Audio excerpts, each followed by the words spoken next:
what's up guys, welcome back to another video. Today we are going to be starting the last section of cleaning out this engine bay. So basically I'm going to go through with a marker and mark all the things that I don't need in here, like all the studs on the firewall. I want to be cutting down the fuel line, cutting back the vent line, taking all the heater hose stuff out. So basically I'm just going to go through right now and just mark everything with a marker. So the first thing I did was mark all the pieces that I want to get rid of. So I came over here to the fuel vent line and started on this. I cut this back. I don't know why it's such a large diameter on the newer Integras, because on the silver car it's like half the size of this.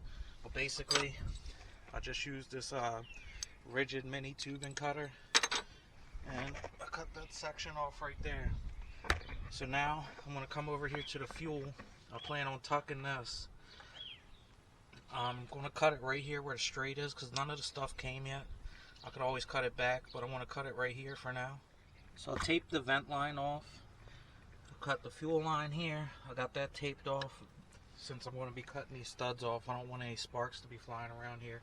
A little bit of gas did leak, but before I start the cut, I'm going to spray everything down with some water.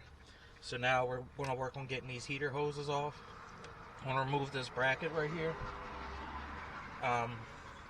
These right here are probably going to be a little difficult to get off because they've been on here probably 20 years. You don't want to squeeze it with pliers because this is either brass or copper underneath, so it'll deform real easy. So if worse comes to worse, I'll just slit this with a razor blade and pull them off. But I want to try to preserve them. So I did get the heater hoses off. I had to cut them.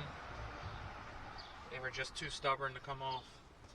So coming around this side, I have no clue what this is. It had like rubber glued to it, so I took a wire wheel and grinded it all the way down. I thought there would be a screw head or something underneath, but there's no way this is coming off, so I'm just going to leave that. So I went ahead and got this first bracket off right here. So basically how I got this off was I took a punch and punched in the center of each hole,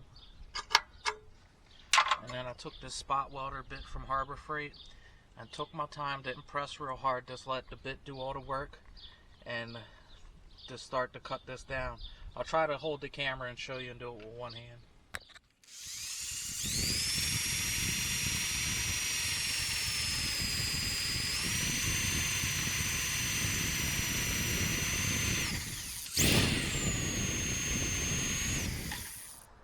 Two brackets are off already. This is what I'm left with. You can see it's kind of got a little bump from where the weld was because it kind of just cuts around the weld. So I'm going to go back with a flat disc after I get done all of them and smooth it out as best as I can without tearing up the metal. So next, over here underneath where the fuel filter was, there's this bracket I'm going to work on taking out. And then down here, this evap bracket, this one has 4 or 5 spot welds. This one only has 2. So once I get those out, those will be the last brackets I'm taking out.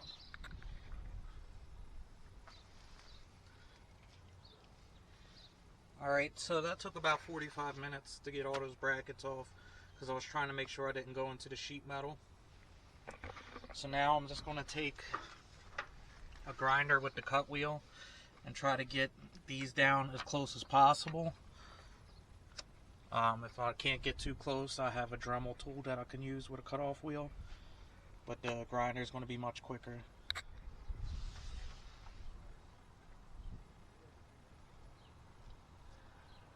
So I got most of the studs cut. This is staying because this is where the heater valve attaches to. Got that one cut here. And over here, where that big spot of gray primer is, there's a lot of seam sealer on the frame rail. I guess that it just spilled or whatever when they were doing the car. So I'll clean that off. That's just going to be primer for now. So basically now I have to come back with a flat disc. And I'm going to try this to do, I guess this one first because it's in an inconspicuous spot, and see how this raised piece of metal, if that's just going to go flush or it's going to come out and there's going to be a hole. So I have to figure that out. Alright, so I went ahead and took a grinder and cut down the studs, and then I took a flat disc to kind of smooth everything out. So it's not exactly 100% smooth. So what I'm going to do is I'm going to take some Bondo and mix that up and just do a light coat over it so it just looks smooth and you don't see the marks from the flap disc in there. But everything's off and it looks pretty good so far. So I went through and sanded down the Bondo already. You see it's a crap ton of dust. Didn't take too long, about 45 minutes. And then there's some spots right up here where there was some bare metal showing that I sanded down. Over here, right down here, I think some brake fluid got here. It's kind of textured, but I'm going to try to cover this up with some primer now. Let's see how this turns out. If not, I'll come back with a wire wheel and clean this down to bare metal. But it's starting to take shape. Alright guys, in the last clip I was showing y'all sanding down the Bondo. Kind of jumped ahead of myself and went and scotch brighted down the whole engine bay. And I rattle canned it white. Looks pretty good in my opinion. This is only the first coat. It's not perfect. There's some spots where the paint reacted. Right in here. There's a run right there. But it does look better than it did before. This is what I'm using right here. So I'm going to go ahead and put a second coat on it right now. Alright, so the bay is all painted. It's about 3 coats of that Rust-Oleum paint that I showed you earlier. There's no clear on this. In the silver car, the whole interior is painted with this paint, but a different color, and it held up pretty well against scratches and stuff, throwing tires in and out when I go to the track. So I think this would be just fine. It's not a show car, so I just wanted to clean daily. But anyway, I'll start putting some of the accessories in here. I have a S2000 clutch master cylinder with a block spacer. I also have a Willwood master cylinder with a street raise adapter plate. Put the battery tray in because I'm going to be doing a catch can over there. Got a bunch of Downstar hardware on the front right here.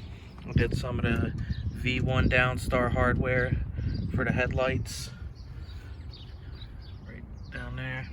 So right now I'm waiting for the Downstar upper control arm hardware and the strut hardware. I didn't know what size the bolts were for these, so I could order those for the OEM strut bar to go across. But pretty much next video, I'm going to start running all the lines for the brake tuck. I just picked up a 98 RS proportioning valve. Those things got pretty expensive. I remember when I bought the one for the silver car, it was like 40 bucks.